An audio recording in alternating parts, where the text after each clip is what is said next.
In the dim glow of a Paris tunnel, just after midnight on August 31st, 1997, Princess Diana lay amid twisted metal, her world collapsing in an instant. As firefighter Xavier Gourmelon held her hand, trying to steady her fading pulse, she opened her eyes and whispered those haunting final words. "My God, what has happened?" Simple, stunned, and profoundly human, these words weren't just a reaction to the crash. They echoed the chaos of a life that blended fairy tale romance with heartbreaking reality. They invite us to dive into Diana's story, a whirlwind of glamour, grit, and grace that still captivates the world. Buckle up. This is no stuffy biography. It's the raw, riveting tale of the people's princess, packed with juicy details, triumphs, and the lessons her last gasp teaches us all about embracing life's wild ride. Diana Frances Spencer burst onto the scene on July 1st, 1961, in the cozy confines of Park House on the Sandringham estate in Norfolk, England.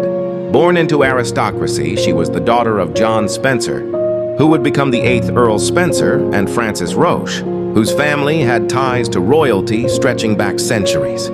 With 2 older sisters, Sarah and Jane, and a younger brother, Charles. Diana's early years seemed idyllic, rolling hills, pony rides, and family gatherings. But tragedy struck early. Her baby brother John died hours after birth, casting a pall over the household. Then, at just 6 years old, her parents' messy divorce ripped the family apart. Frances left for London, fighting for custody but losing in a court that favored old money traditions. Diana bounced between her father's Althorpe estate and her mother's city flat, feeling like a ping-pong ball in a game she didn't want to play. She later recalled throwing herself downstairs as a cry for attention, a glimpse into the emotional storms brewing inside her even then. School wasn't her jam. At Riddlesworth Hall and later West Heath, she shone in sports and dance. Ballet was her passion. Dreaming of twirling on stages, but academics? Not so much. She flunked her O-levels twice and ditched a Swiss, finishing school after a few months, preferring the freedom of London. At 16, she moved into a flat bought by her dad, sharing it with pals and taking on gigs like cleaning for her sister, Sarah, or nannying for American families. Earning peanuts as a kindergarten aide at Young England School, she'd zip around on her bike, iron her own skirts, and hit up local pubs for laughs. This down-to-earth phase shaped her relatable vibe, far from the polished princess she'd become. Friends remember her as bubbly, a bit clumsy, with a wicked sense of humor. Once, she baked a cake that collapsed, and they all ate it anyway, giggling over the mess. Enter Prince Charles. They first crossed paths in 1977 at Althorpe during a shooting party. She was 16, he 29, and she cracked jokes about his funny hunting gear. But romance sparked in 1980, after Charles dated her sister Sarah briefly. Diana, fresh-faced and aristocratic, fit the bill for a royal bride, young, no scandalous past, and connected enough to blend into the firm. Their courtship was a blur of Balmoral weekends, polo matches, and awkward chats. Charles proposed on February 6, 1981, in Windsor Castle's nursery, popping the question with a sapphire ring that screamed tradition. Diana said yes, but doubts crept in. She sensed his heart was elsewhere, tangled with Camilla Parker Bowles. Still, the world went nuts. On July 29, 1981, 750 million tuned in to watch her walk down St. Paul's Aisle in that epic puff-sleeved gown, train trailing like a royal river. It was the stuff of dreams, or so it seemed. Married life hit like a cold shower.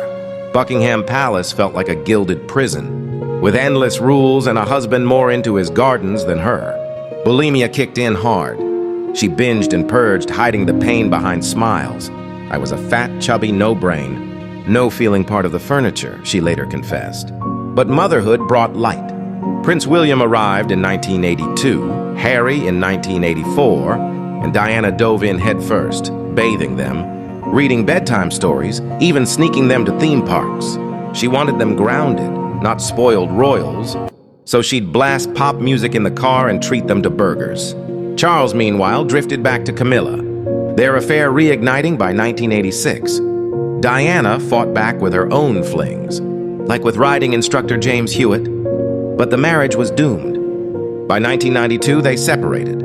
The 1996 divorce gave her freedom, a hefty settlement, and Kensington Palace, but stripped her of the HRH title. "Let's be honest," she said. "I was the separated wife of the Prince of Wales, and I was a problem." Freed from the royal straitjacket, Diana's lifestyle exploded into something vibrant and varied. Mornings at Kensington Palace started with workouts, swimming laps, or dancing to tunes in her private gym. She'd sip coffee while scanning newspapers, ever aware of the tabloid hounds outside. Fashion became her superpower. Gone were the frumpy frocks, in came sleek outfits that turned heads. Remember the revenge dress? That slinky black number she wore to a gala the night Charles admitted his affair on TV? It screamed, "I'm thriving without you." Designers like Versace and Dior clamored to dress her, and she'd mix high-end with high street, making style accessible. Evenings could mean charity galas in glittering gowns or cozy dinners with pals like Elton John, dishing over pasta at her favorite Italian spot. Travel was her escape, yachting in the Med, skiing in Closters, or African safaris where she'd ditch heels for boots and connect with locals. But luxury had its dark side. Paparazzi stalked her relentlessly, turning every outing into a chase. She'd slip out in disguises, wigs, sunglasses for secret dates, like with heart surgeon Hasnat Khan, whom she called her soulmate. Their 2-year romance was passionate but private. He'd sneak into Kensington via the trunk of her car.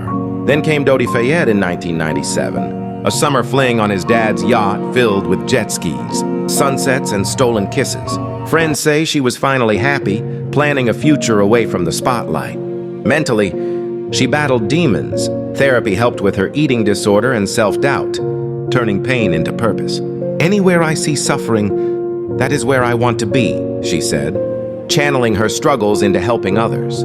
And help she did big time. Diana wasn't content with ribbon cutting. She got her hands dirty. In 1987, at the height of AIDS panic, she visited a London hospital and hugged patients without gloves, smashing myths and humanizing the disease. "It has always been my concern to touch people with leprosy, trying to show in a simple action that they are not reviled," she said during a Nepal trip.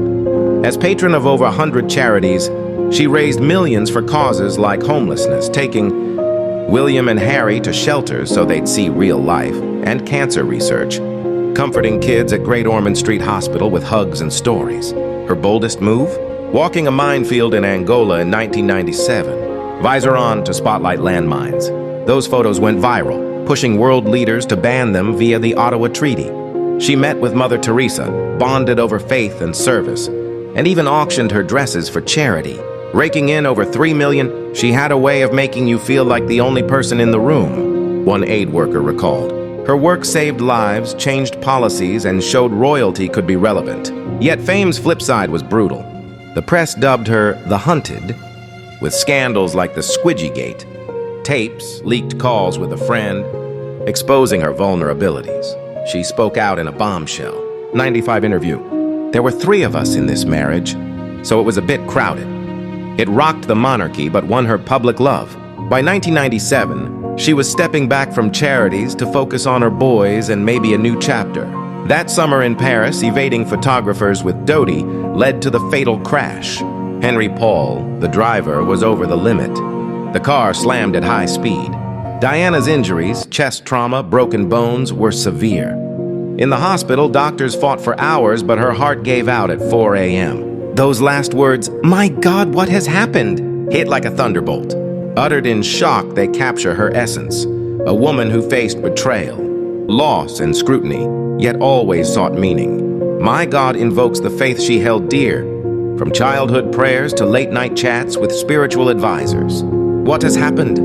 Mirrors her life's surprises, the dream wedding turning nightmare, the adoring crowds hiding loneliness.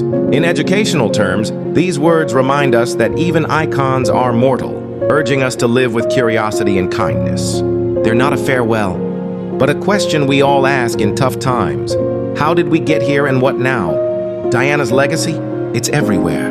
Her sons carry the torch. William with mental health advocacy, Harry with veterans support. Fashion trends she started still inspire. Charity she backed thrive. She modernized the monarchy, making it touchable, and taught the world empathy's power. In a cynical age, her story's a reminder. Be bold, be vulnerable, be human. From shy teen to global force, Diana showed that one person's light can illuminate millions. Her final whisper isn't an end. It's an invitation to keep questioning. Keep caring and keep shining. But let's zoom in deeper on her daily grind. Because Diana's routine was anything but routine. Picture this. Waking at 7 a.m. to the hum of London traffic filtering through Kensington's windows. She'd start with a quick swim in the palace. Pool, 50 laps to clear her head, followed by a light breakfast of toast, fruit and black coffee. No heavy feasts. Her bulimia days taught her balance. Then, it was mom mode, helping William and Harry with homework or packing lunches before school. Drop-offs in her green Audi. Windows tinted against prying eyes. Afternoons buzzed with engagements, visiting a hospice where she'd sit bedside, holding hands and cracking jokes to ease pain, or attending a ballet rehearsal, her old passion reigniting as she offered tips to dancers.